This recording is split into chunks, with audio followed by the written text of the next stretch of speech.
I know you know physics very well. You teach physics very well and you learn physics very well. But have you ever tried this website or this tool during your classroom transaction? If not, this is the right time to use or to explore a very important and interesting website or interesting tool for physics learning. If you use this tool during your classroom transaction, I'm sure you will take your teaching learning process to the next level. जी हाँ, आज की इस video में हम बात करेंगे एक ऐसी वेबसाइट की, एक ऐसे टूल की जिसके बारे में हमने ऑलरेडी वीडियो में बात की है, लेकिन आज हम इस वीडियो में बात करेंगे फिजिक्स टीचिंग में हम कैसे इस टूल को, इस वेबसाइट को यूज कर सकते हैं और अपनी टीचिंग लर्निंग प्रोसेस को नेक्स्ट लेवल तक पहुंचा सकते हैं। By the way, my name is Gulzar and welcome to my channel. अगर आप चैनल पे नए हैं, डू कंसीडर सब्सक्राइबिंग। तो आइए बढ़ते हैं आगे, करते हैं आज का वीडियो शुरू।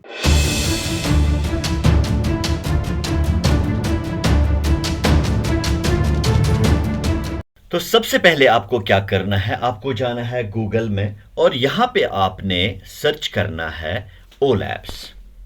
मैं यहाँ पे ओ लैब्स सर्च करता हूँ और ओ लैब्स जो ही मैं सर्च करता हूँ तो हमारे पास जो है ये सर्च रिजल्ट आता है और सबसे ऊपर जो ओ लैब्स की वेबसाइट है इस पे मैं क्लिक करूँगा और जब मैं इस पे क्लिक करूँगा तो हमारे पास ओ लैब्स का जो होम पेज है वो खुल जाता है।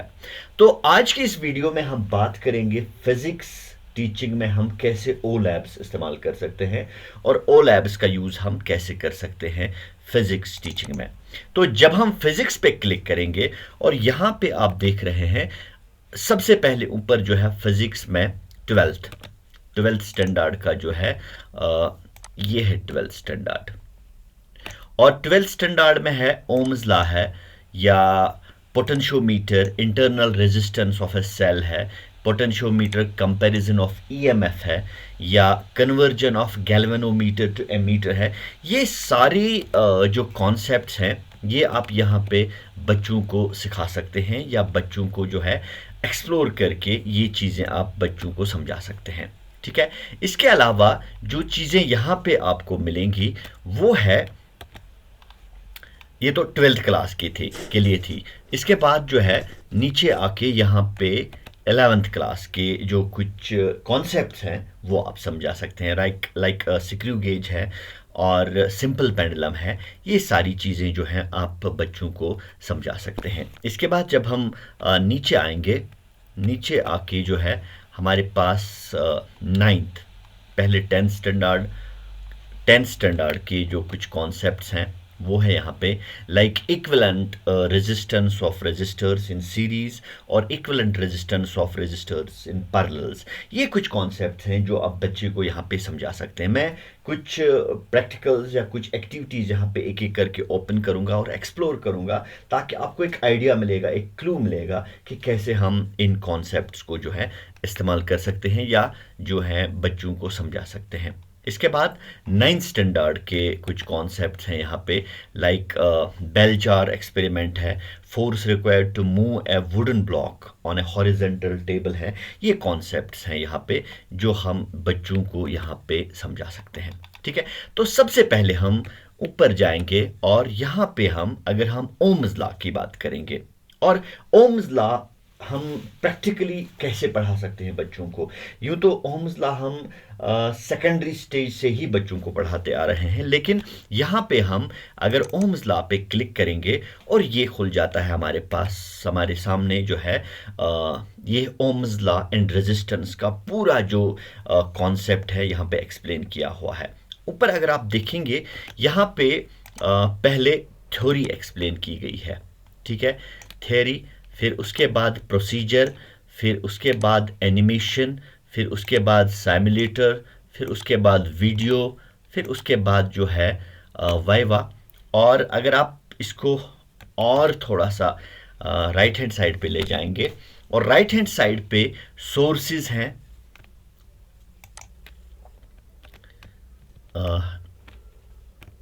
यहाँ पे सोर्सेज हैं एंड फीडबैक है। ये सारी चीज़ें आपको ओम्स लॉ के बारे में मिलेंगी और ओम्स लॉ के बारे में ये सारी चीज़ें जो है ओम्स लॉ समझाने के लिए आप इस्तेमाल कर सकते हैं। कैसे इनको आप इस्तेमाल कर सकते हैं, आइए आगे बढ़ते हैं। देखिए, पहले है हमारे पास थ्योरी। ये थ्योरी जो है, इसमें एम क्या है, थ्योरी क्या है ओम्स लॉ समझाने में, ये सारी चीज़ें जो है यहाँ पे एक्सप्लेन की गई हैं, ठीक है। और मैथमेटिकली भी इसको एक्सप्लेन किया गया है और इसको थ्योरेटिकली भी एक्सप्लेन किया गया है, ठीक। आप जो है देख सकते हैं ये सारी चीज़ें यहाँ पे एक्सप्लेन की गई हैं। इसके बाद जो दूसरी चीज़ यहाँ पे आती है वो है प्रोसीजर। प्रोसीजर, अगर हम प्रोसीजर पे देखेंगे, ये है सेकंड जो कॉलम है हमारे पास, ये है प्रोसीजर, ठीक है। प्रोसीजर क्या है ओम्स लॉ समझाने का, एक टीचर के लिए बहुत ही फायदेमंद टूल है।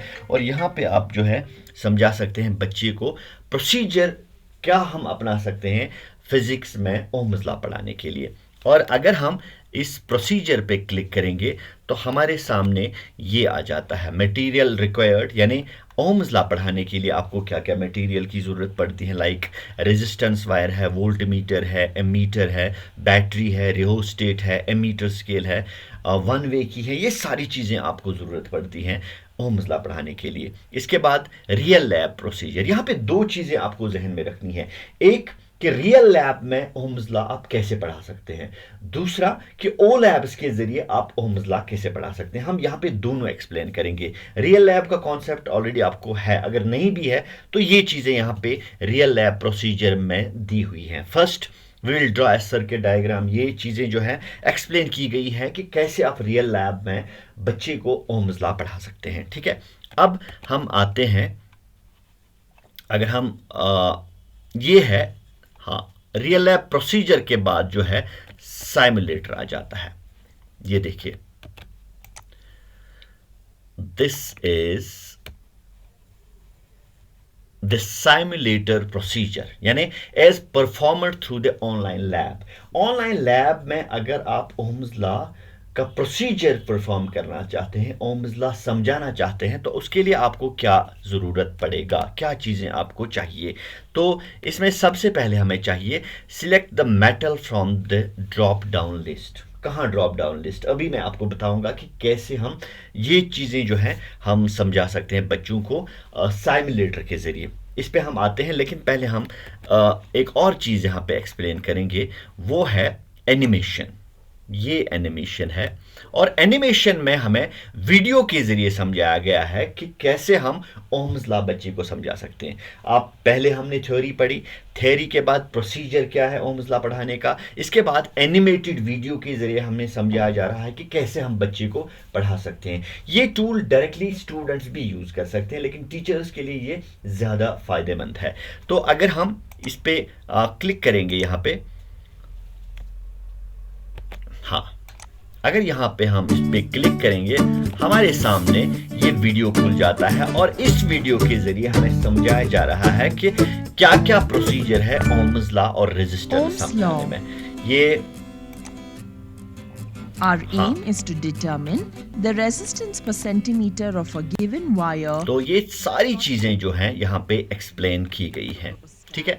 तो ये इसमें हमें सर्किट डायग्राम भी दिखा रहा है आपको, सर्किट्स जो है कैसे कनेक्ट करने हैं, ठीक है। अभी हम एक एक करके हम ये प्रोसीजर जो है खुद यहाँ पे ओ लैब्स के जरिए हम इसको फॉलो करेंगे। हम इसको एक सर्किट के जरिए ओम्स लॉ समझा सकते हैं।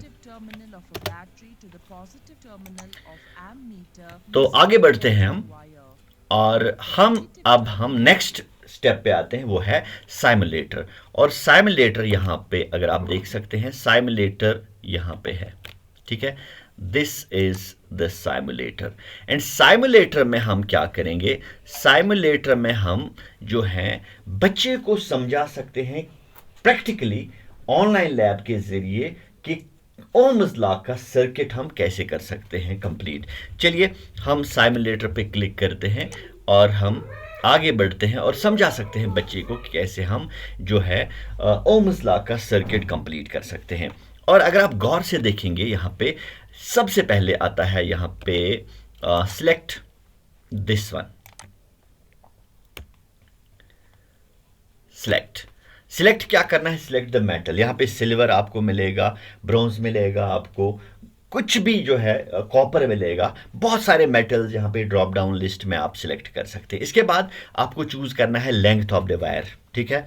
लेंथ ऑफ द वायर जो है ये आपको यहाँ पे चूज करनी है, फिर डायमीटर ऑफ द वायर, फिर रेजिस्टेंस ऑफ द वायर। ये सारी चीज़ें जो हैं जब आप सिलेक्ट करेंगे उसके बाद हम आते हैं सर्किट पे, ठीक है। और यहाँ पे अगर आप देखेंगे, अगर हम शो सर्किट डायग्राम करेंगे, यहाँ पे हमारे सामने आ गया सर्किट डायग्राम, ठीक है। ये है हमारे पास एक सर्किट का डायग्राम, लेकिन हम प्रैक्टिकली सर्किट कैसे बना सकते हैं, this is going to be a very interesting topic for all of you, and stay with us because we are going to connect different components of a circuit and we'll try to complete a circuit by making it virtually. तो आगे बढ़ते हैं और यहाँ पे जब हम देखेंगे, यहाँ पे आपको दिख रहा है हमारे पास है डिजिटल एमीटर है, हाँ, और हम देख सकते हैं यहाँ पे ये है हमारे पास डिजिटल एमीटर और यहाँ पे है हमारे पास डिजिटल वोल्ट मीटर और ये है रिहोस्टेट हमारे पास और ये है जो सोर्स ऑफ इलेक्ट्रिसिटी है और इसके बाद जो है हमारे पास ये this is the key and this is the wire. ये सारी चीजें यहाँ पे हमें क्या है कनेक्ट करनी है और एक सर्किट बनाना है। तो हम कैसे सर्किट बनाएंगे तो देखिए, मैं यहाँ पे सबसे पहले सिलेक्ट करूँगा जो मेटल है वो सिलेक्ट करूँगा यहाँ पे कॉपर। जब मैंने कॉपर सिलेक्ट किया तो यहाँ पे जो है कॉपर वायर जो है हमारे पास सिलेक्ट हो गई। इसके बाद मैं length of the wire select करूँगा, ये हो गई length of the wire select. इसके बाद डायमीटर ऑफ द वायर हमने सिलेक्ट की और इसके बाद जो है रेजिस्टेंस ऑफ द रिहोस्टेट ये हमने डायरेक्ट जो है सिलेक्ट की। आप जो है रिसेट भी कर सकते हैं और ख़ुद ब खुद जो है अपनी चॉइस के मुताबिक जो डिफरेंट जो ओम्स लॉ में जो चीज़ें हमें चाहिए वो आप सिलेक्ट कर सकते हैं। आप डिफरेंट मेटल सिलेक्ट कर सकते हैं, आप डायमीटर या डिफरेंट लेंथ की वायर चूज़ कर सकते हैं। ये आप स्टूडेंट्स को डिफरेंट अंदाज से समझा सकते हैं। और हमें जो है करंट जो है वोल्टेज और रेजिस्टेंस की रिलेशन इन शॉर्ट में हमें दिखानी है। तो सबसे पहले जब हम सर्किट कनेक्ट करने की कोशिश करेंगे, यहाँ पे हम इस पे क्लिक करेंगे और ये हम जोड़ेंगे इसके साथ, ठीक है। ये हमारे पास सोर्स हो गया कनेक्ट किसके साथ, एमीटर के साथ, और एमीटर अब मैं करूंगा कनेक्ट वोल्ट मीटर के साथ, ठीक है। और एमीटर अब वोल्ट मीटर के साथ जो है वो कनेक्ट हो गया, ठीक है। इसके बाद हम क्या करेंगे, हम वोल्ट मीटर को रिहोस्टेट के साथ जो है वो कनेक्ट करेंगे। ये हो गया वोल्ट मीटर भी किसके साथ कनेक्ट, रिहोस्टेट के साथ। अब क्या करना है, अब हम की या स्विच के साथ इसको कनेक्ट करेंगे। Let us connect the source with the switch, okay.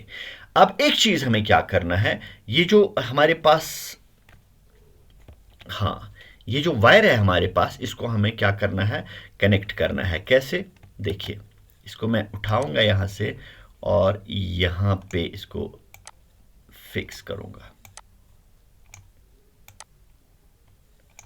अभी भी नहीं होगी, यस।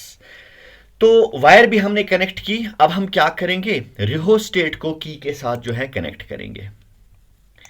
रिहोस्टेट को हमने कनेक्ट किया की के साथ। ये देखिए सर्किट ऑलमोस्ट कंप्लीट हो गया है, लेकिन अब हमें क्या करना है, की को एंटर करना है। यहाँ पे अगर आप लेफ्ट साइड पे देखेंगे और लेफ्ट साइड पे हमारे पास जो है पहले कॉपर वायर जो है वो सिलेक्ट की गई है, फिर लेंथ जो है 100 mm सिलेक्ट किया गया है, डायमीटर जो है 0.54 mm सिलेक्ट किया गया है। No, let me check it once again, okay. Length जो है 88 सेंटीमीटर कॉपर वायर की जो है हमने चूज की है और जो है डायमीटर ऑफ द वायर जो है वो है 0.2 और रेजिस्टेंस जो है वो हमने 51 चूज की है, ठीक है। अब हम आगे बढ़ते हैं और हम की को कनेक्ट करेंगे इसके साथ, ठीक है। जब हम की को जोड़ेंगे इसके साथ तो ये हो गया हमारे पास जो है सर्किट कंप्लीट। अब जो ही हम अगर आप रीडिंग देखेंगे एमीटर पे भी और वोल्ट मीटर पे भी, देखिए ये देखिए रीडिंग 0.196, और अगर आप वोल्ट मीटर पे रीडिंग देखेंगे ये है 0.013।